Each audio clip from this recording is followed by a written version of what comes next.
కనిపిస్తోంది. ప్రధానంగా ఇక కూటముల విషయాలకు వస్తే ఎవరికి వారు విజయం పట్ల ఎంతో ధీమాగా ఉన్నారు. మరోసారి అధికారం దక్కించుకుంటాం, అధికారం నిలుపుకుంటాం అని చెప్పి డిఎంకే కూటమి చాలా ధీమాగా ఉండగా, ప్రతిపక్షంలో ఉన్న అన్నా డిఎంకేలు కూడా అలాంటి ధీమానే కనిపిస్తోంది. కానీ కొడితే కుంభస్థలాన్నే కొట్టబోతున్నా ఉన్న ధీమా ఒక విజయ్ పార్టీలో ఉంది. అంటే ప్రత్యేకించి ఎగ్జిట్ పోల్స్ తర్వాత మొత్తంగా తమిళ రాజకీయాలు పూర్తిగా మారిపోయాయని చెప్పక తప్పదు. అప్పటి వరకు బొటాబొటిగా 10 సీట్లు 15 సీట్లు 20 సీట్లు వస్తాయని జరిగిన ప్రచారం అంతా కూడా కొట్టిపారేస్తూ ఒక ప్రముఖ ఎగ్జిట్ పోల్ సంస్థలు టీవీకే నేతృత్వంలో విజయ్కు భారీగా అధికారం దక్కపోతోంది. 100కు పైగా స్థానాల్లో విజయ్ సీట్లు కైవసం చేసుకోబోతున్నారన్న ఒక సంచలన 1-2 సర్వేలు విజయ్కు కొత్త ఆశలు చిగురింపజేశాయి. మొత్తం ఆ వార్త పైగా పోలింగ్ పర్సంటేజ్ పెరిగింది కూడా ఒక విజయ్కే అనుకూలము. ఆయనకు తప్పనిసరిగా కనీసం 20 నుంచి 25% ఓట్ పోలింగ్ సాధించబోతున్నారు. ఆ లెక్కన సీట్లు కూడా భారీగా రాబోతున్న ఒక ప్రచారం అయితే భారీగా జరుగుతుంది. మొత్తంగా ఎవరికి అధికారం దక్కబోతుంది, మురళి తమిళులు ఎవరి పట్ల మొగ్గు చూపించారన్నది మాత్రం మరి కాసేపట్లోనే తేలబోతోంది. సంధ్య, మురళి అయితే తమిళనాడు పాలిటిక్స్ మనం ఎప్పుడు గమనించినట్లయితే పాత ట్రాక్ రికార్డు అంటే అటు డిఎంకే లేదంటే ఏఐఏడిఎంకే ఈ రెండు పార్టీల మధ్యనే అటు 5 ఇయర్స్ ఇటు 5 ఇయర్స్ అన్నట్టుగా అధికార మార్పిడి అనేది జరుగుతూ ఉంటుంది. బట్ ఈసారి విజయ్ రాకతో ఇది ట్రయాంగిల్ ఫైట్గా మారే ఛాన్స్ ఉందా, లేదు అంటే అది స్టాలిన్ వర్సెస్ విజయ్గా ఉంది అని అనుకోవచ్చు అంటారు. గ్రౌండ్లో అసలు తమిళనాడు రాజకీయం ఎలా ఉంది ఈసారి? 100% మీరు చెప్పి నిజమే. గడిచిన 3 దశాబ్దాలుగా అదే తరహా ట్రెండ్, అంటే ఒకసారి నీకు ఒకసారి నాకు అనే పందాలోనే అధికారం తమిళులు రెండు పక్షాలకు కేటాయిస్తూ వచ్చారు. ఒకసారి డిఎంకే ఉంటే మరోసారి డిఎంకే. కానీ ఆ రికార్డును అనూహ్యంగా బ్రేక్ చేసింది ఆ జయలలిత నేతృత్వంలోని అన్నా డిఎంకే. వరుసగా రెండోసారి అధికారం సాధించి 10 ఏళ్ల క్రితం ఒక సెన్సేషన్గా మారిపోయింది, చరిత్ర తిరగరాసింది. ఆ రికార్డు అంతకుముందు 30 ఏళ్లకు ముందు వరకు కూడా ఆ రికార్డు ఎవరు కూడా తాకిన సందర్భాలు లేవు. అయితే అనూహ్యంగా అట్లాంటి ఒక రికార్డును మళ్ళీ బ్రేక్ చేయబోతున్నామంటూ డిఎంకే చాలా ధీమాగా కనిపిస్తోంది. మరీ రెండవసారి తమ కూటమి అధికారంలోకి వస్తుందని స్టాలిన్ నేతృత్వంలోని డిఎంకే చాలా బలంగా నమ్ముతుంది. అయితే కొడితే ఇద్దరిని ఒకే దెబ్బ కొట్టబోతున్నానంటూ కూడా టీవీకే అధినేత విజయ్ మనసులో చాలా ధైర్యంగా చెప్తూ ఉన్నారు. తను నిన్న 2 రోజుల క్రితం జరిగిన పార్టీ మీటింగ్లో కూడా తాము తప్పనిసరిగా 130 నుంచి 150 స్థానాలు గెలవబోతున్నాం, ఒంటరిగా ప్రభుత్వాన్ని ఏర్పాటు చేస్తామని చెప్పి అదే ధీమాతో ఆయన రిసార్ట్స్ పాలిటిక్స్ కూడా తెరదీశారు. మహాబలిపురం సమీపంలోనే ఒక ప్రైవేటు పోంజేరి అనే ఒక ప్రైవేట్ రిసార్ట్ అక్కడ బుక్ చేయడం జరిగింది.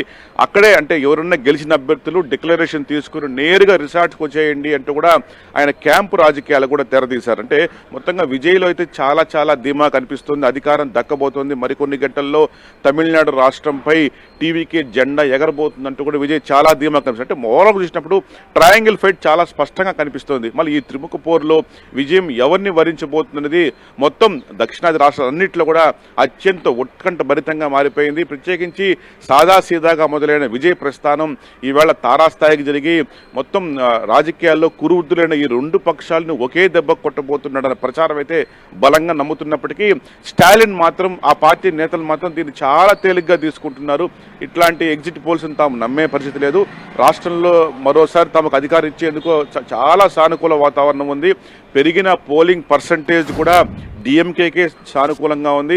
ప్రత్యేకించి జాతీయ రాజకీయాలు ఏదైతే డీలిమిటేషన్ బిల్లు వీగిపోవడం, ఆ తర్వాత జరిగిన కొన్ని పరిణామాలంతా కూడా స్టాలిన్కి చాలా అనుకూలంగా మారాయని డిఎంకే పక్షాలు చాలా దృఢ అభిప్రాయంతో ఉన్నాయి. వారు పూర్తి పాజిటివ్గా ఉన్నారు. రెండోసారి అధికారం దక్కించుకోబోతున్నారు. అన్నా డిఎంకే నేతృత్వంలోని అదే పక్షం కూడా పళనిస్వామి ఇతర నేతలంతా కూడా వాళ్ళు కూడా అదే ధీమా కనిపిస్తుంది. అంటే ఒకవైపు బీజేపీ అలయన్స్తో కూడిన అన్నా డిఎంకే తప్పనిసరిగా తాము అధికారంలోకి రాబోతున్నాము అని చెప్పి పళనిస్వామి నేతృత్వంలో అన్నా డిఎంకే కూటమి కూడా అదే ధీమా కనిపిస్తోంది. సో టోటల్గా ట్రయాంగిల్ ఫైట్ అయితే చాలా బలంగా కనిపిస్తోంది. మరి ఆ మ్యాజిక్ ఫిగర్ 118 అనే మ్యాజిక్ ఫిగర్ ఎవరు దక్కించుకుంటారనేదే ఇప్పుడు ఆసక్తికరంగా మారింది. అతిపెద్ద పార్టీగా వచ్చినప్పటికీ మ్యాజిక్ ఫిగర్ ను ఏదైనా అందుకుంటుందా అందుకోదా అన్న చర్చ కూడా మొదలైంది. మురళి, మనం ఇప్పుడు చూసాం అంటే స్టాలిన్ వర్సెస్ విజయ్ గా మనకి ఎగ్జిట్ పోల్స్ అంచనాలు కొన్ని వచ్చాయి. కంప్లీట్ విజయ్కి ఫేవర్గానే 1-2 ఎగ్జిట్ పోల్స్ కూడా రావటం మనం చూసాం. ఇప్పుడు అంటే మనం చూసినట్లయితే ఆల్రెడీ గవర్నమెంట్లో ఉన్నటువంటి స్టాలిన్ గవర్నమెంట్ ఇచ్చినటువంటి సంక్షేమ పథకాలు కావచ్చు, రిలీజ్ చేసిన మేనిఫెస్టో వరాలు కావచ్చు, ఇవన్నీ మనం కంపేర్ చేస్తే అంటే స్టాలిన్ విజయ్ కూడా మనం ఇక్కడ చూసినట్లయితే ప్రచారంలో కాస్త వెనకపడ్డారు. లాస్ట్ మినిట్లో కొన్ని చోట్ల బహిరంగ సభలను కూడా క్యాన్సిల్ చేసుకోవడం జరిగింది. సో స్టాలిన్ ముందు నుంచి ఆయన ఆల్రెడీ గవర్నమెంట్లో ఉన్నారు, ప్రజల్లో మమేకమై ఉన్నటువంటి పరిస్థితి ఉంది. సో ఇలాంటి టైంలో ఇలాంటి గ్యాప్స్ కూడా ఉన్నటువంటి టైంలో అంటే విజయ్ ఎందుకు అంత కాన్ఫిడెంట్గా ఉన్నారు? అంటే ఇప్పటికే రిసార్ట్ రాజకీయం స్టార్ట్ చేశారు అంటే ఆయన ఎంత కాన్ఫిడెంట్గా ఉన్నారని మనం అనుకోవచ్చు అంటారు. కేవలం 1-2 సర్వేలను బేస్ చేసుకుని ఆయన ఇంత ముందుకెళ్తున్నారా, లేదా గ్రౌండ్లో తమిళనాడు ప్రజల నాడి పట్టారనుకోవచ్చు? ఖచ్చితంగా దీని మీద చాలా పెద్ద చర్చ జరగాల్సి ఉంది. ప్రత్యేకించి అయితే ప్రచార సమయంలో సుమారు స్టాలిన్ నేతృత్వంలో సుమారు ఒక స్టాలినే 100కు పైగా బహిరంగ సభల్లో పాల్గొన్నారు. ఇక అన్నాడీఎంకే అధినేత పళనిస్వామి కూడా 100కు పైగా బహిరంగ సభల్లో పాల్గొన్నారు. కానీ విజయ్ మాత్రం 70 నుంచి 80 బహిరంగ సభల్లోనే పాల్గొన్నారు. అయితే ప్రత్యేకించి మనం చూసాం విజయ్ పడ్డ కష్టాలు. ఆయన పార్టీ ప్రకటించిన నాటి నుంచి అనేక ఇబ్బందులు ఎదుర్కొన్నారు. ప్రధానంగా కరూర్ తొక్కిసలాట ఆయన జీవితంలో ఏమాత్రం మర్చిపోలేని దుర్ఘటన అది.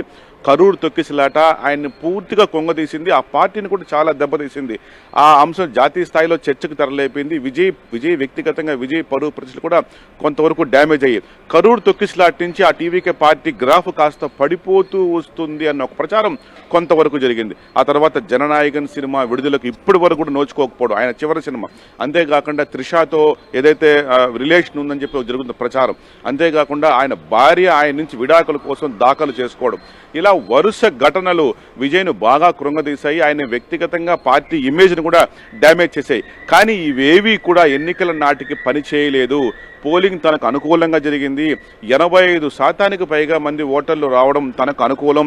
కొత్త ఓటర్లు పూర్తిగా తనకే ఓటు వేశారు. అట్లాగే ఎస్సీ ఎస్టీ మైనారిటీ ఓట్లు, క్రిస్టియన్ మైనారిటీ ఓట్లు అంతా కూడా తనకే పడ్డాయి అని చెప్పి విజయ్ పార్టీలో చాలా ధీమాగా కనిపిస్తుంది. అంటే నేను చెప్పేది గత ఏడాది కాలంగా ఆయన పడిపోయిన కొంతవరకు గ్రాఫు క్రమంగా పోలింగ్ ముందు నాటికి బాగా పుంజుకుంది. ప్రజల్లో మార్పు కోరుకుంటున్నారు. గత దాదాపు 6 దశాబ్దంగా అంటే 6 శతాబ్దంగా డిఎంకే పక్షాలతో పూర్తిగా విసిగిపోయినారు తమిళు. ఈ నేపథ్యంలో కొత్త రాజకీయ శక్తికి ఆ కొత్త పొలిటికల్ వ్యాక్యూమ్ అనేది ఉంది. అది తప్పనిసరిగా టీవీకేతోనే ఆ వ్యాక్యూమ్ని భర్తీ అవుతుందని ప్రజలు నమ్ముతున్నారని విజయ్ కూడా భావిస్తూ వచ్చారు. అదే ధీమాతోనే కౌంటింగ్ ప్రక్రియ కౌంటింగ్ ప్రక్రియలో కూడా అదే ధీమాలో కనిపించింది. ఇవాళ ఈ క్షణానికి కూడా విజయ్ పార్టీలో అదే ధీమా కనిపిస్తుంది. మరికొన్ని గంటల్లోనే మొత్తంగా తమిళ ఎవరు వైపు మొగ్గు చూపారు, తమిళ రాష్ట్రం ఎవరికి దక్కబోతున్నది మాత్రం తెలిపోబోతోంది. రైట్ మురళి, మరిన్ని అప్డేట్స్ కోసం మళ్ళీ కాంటాక్ట్ చేస్తాం. అది మొత్తంగా తమిళనాడులో అయితే త్రిముఖ పోరు కనిపిస్తోంది. బట్ విజయ్ మాత్రం చాలా కాన్ఫిడెంట్గా ఉన్నారు. ఇప్పటికే తన నేతలు చేజారిపోకుండా రిసార్ట్ రాజకీయానికి కూడా తెరలేపినటువంటి పరిస్థితి ఉంది.